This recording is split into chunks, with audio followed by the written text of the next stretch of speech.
میں تو چپ کر کے آپ کو سن رہا ہوں، آپ کے ہاں بیانات۔ کوئی بسم اللہ کریں، ایک بسم تو اللہ کریں۔ ایک تو یہ وضاحت فرمائیے گا کہ جہاد کے بارے میں جو آپ نے قرآن آیات کو پڑھا ہے، سہارا لیا ہے اور ہم، بڑی اچھی تشریح آپ فرما رہے ہیں، تو جہاد کی اتنی تلقین ہے، ہم، واجبیت ہے، اس کی فرضیت ہے، تو اسی قرآن پاک میں ایک جگہ ایک مقام پر لکھا ہوا ہے کہ اس کا مفہوم اس طرح ہے کہ جو کوئی بچے یا خواتین یا مرد، بوڑھے، مسکین، وہ دبا لیے گئے ہیں اور ان پر مطلب ظلم و ستم ہو رہا ہو، ہم، تو تم کیوں نہیں ان کا جا کر مدد کرتے؟ تو آج کے سینیریو میں اگر دیکھیں، یہ کیا یعنی قرآن پاک جو ہے یہ تو ہمیشہ کے لیے، یہ تو لائف آف کوڈ ہے، اور یہ مطلب اس کی حجت اور اس پر عمل کوئی منقطع تو نہیں نہ ہوا، یہ تو جاری و جی ساری ہے، کیا ایسے ہی ہے نا؟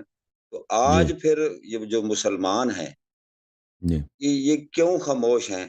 یہ کیوں نہیں آگے بڑھ کر ان مظلوموں کا قرآن حکم ربی اور حکم قرآن کے مطابق ان کی مدد کرتے؟ تو ہم۔ کیا ائمہ اطہار کا اس کے بارے میں کچھ کیا ارشادات ہیں؟ تو ائمہ یہ اطہار علیہ سوال جی ہمارے احادیث میں یہ ہے، یہ دیکھیں جی فرمائیں، بسم اللہ کریں۔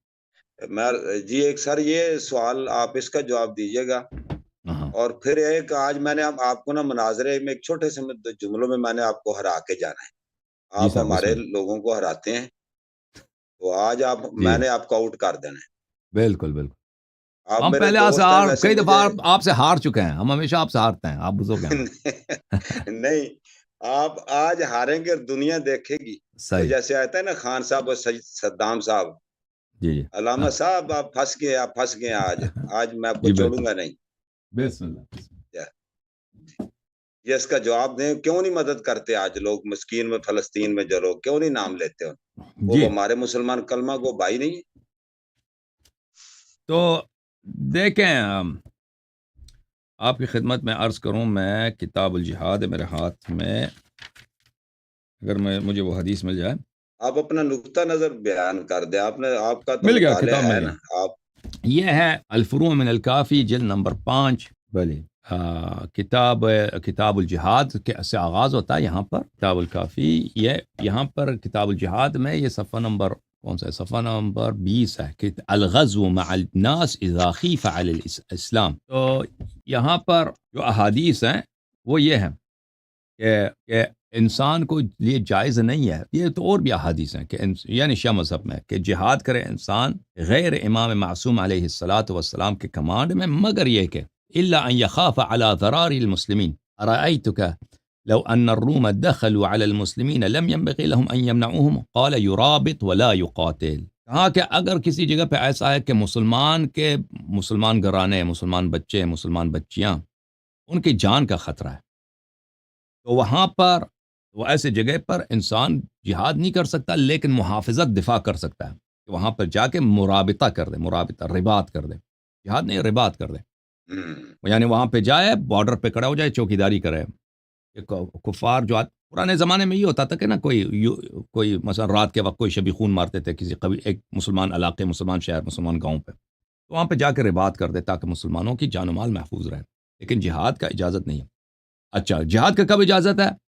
بغیر امام معصوم کی، بلی بلی وَإِنْ خَافَ عَلَى بِيضَةِ الْإِسْلَامِ وَالْمُسْلِمِينَ قَاتَلَ، اگر مسلمان اصل اسلام پہ خوف ہو کہ کافر آئے ہیں ہمارے علاقے میں، وہ ہمارے علاقوں پہ حملہ کرتے ہیں اور وہ ہمیں کافر بنائیں گے، جیسے سوویت یونین میں یہی ہوا، سوویت یونین کے میں البتہ بہت عرصہ تک چلتا رہا نا، انہوں نے جب البتہ روس اس وقت زمانے میں روشن امپائر تھا، رشین امپائر نے یہ سینٹرل ایشیا کے جو ممالک ازبکستان، تاجکستان، قزاقستان، یہ مسلمانوں کے بڑے مسلمان علاقے تھے، وسیع علاقے تھے، کئی ممالک تھے، ان پہ قبضہ کیا، اور بعد میں آ کر انہوں نے کیا کیا، ان پہ پابندی لگا دی، مساجد پہ پابندی لگا دی، نمازوں پہ پابندی لگا دی، تبلیغ پہ پابندی لگا دی، اور لوگوں کو کمیونسٹ بے دین کرنے کی کوشش کی۔ تو اگر ایسا کوئی انسان کو پتہ چاہیے، یا مثلا چین میں جو ہے نا، چین میں جو ہے، جو ہو رہا ہے کاشغر میں، سنگ کیانگ میں، وہاں پہ تو کھلا مسلمانوں کو کافر بنانے کی کوشش کر رہے ہیں۔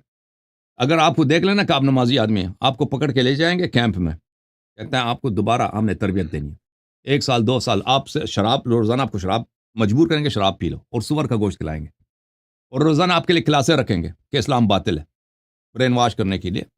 اور اسی وقت کیا کرتے ہیں, اسی وقت نستجیر بلا, کتنی بےغیرتی کی بات کہ چینی مرد کو بیچتے ہیں اس شخص کے خانے گھر میں رہے, یعنی اس کی بیوی بچے کے ساتھ ایک چینی مرد رہے. اب اس کے عورت کے ساتھ وہ کیا کرے گا؟ تو یہ تو بہت, یعنی جو پامال بے عزتی ہو رہی ہے مسلمانوں کے, 1 سال سے نہیں 15-20 سال سے یہ چینیوں نے یہ شروع کیا, بالخصوص پچھلے 10 سالوں میں اس میں بہت تشدید آئی ہے سنکیانگ میں. وہ تو بہت ہی نادر ہے تاریخ میں اس طرح کا, اس طرح اسلام کو مٹھانے کی کوشش ہو رہی ہے چین سے. تو عرض یہ ہے تو حضرت کیا, تو اگر اس طرح ہو تو اس طرح جہاد ایسے موقع پہ واجب ہوتا ہے, ٹھیک ہے نا. ہاں, فلسطین میں جو ہے نا, وہاں پہ عرض میں آپ کی خدمت میں عرض یہ کرتا ہوں کہ اگر وہاں پہ کسی کو یہ ڈر ہے کہ بھئی اس اصل اسلام نہیں, فلسطین میں اصل اسلام کو تو خطرہ نہیں ہے, اس مسلمان گھرانوں کو خطرہ ہے. اگر کوئی, ٹھیک ہے نا, مسلمان گھرانوں کو خطرہ ہے, اصل اسلام کو خطرہ نہیں ہے کہ یہاں پہ اسلام ہی نابود ہو جائے, اسی تو کوئی بات نہیں ہے نا. وہ مسلمانوں کو ادھر ادھر مار دیں گے لیکن ان کو کافر بنانے کی کوشش نہیں کرتے جیسے چائنا میں. تو شیعہ حدیث کی روح سے وہاں پہ رباط جائز ہے, رباط فلسطین میں اگر کوئی جانا چاہے رباط کرے, لیکن جہاد کی اجازت نہیں ہے. ہاں, سنکیانگ میں جہاد کی, ہاں,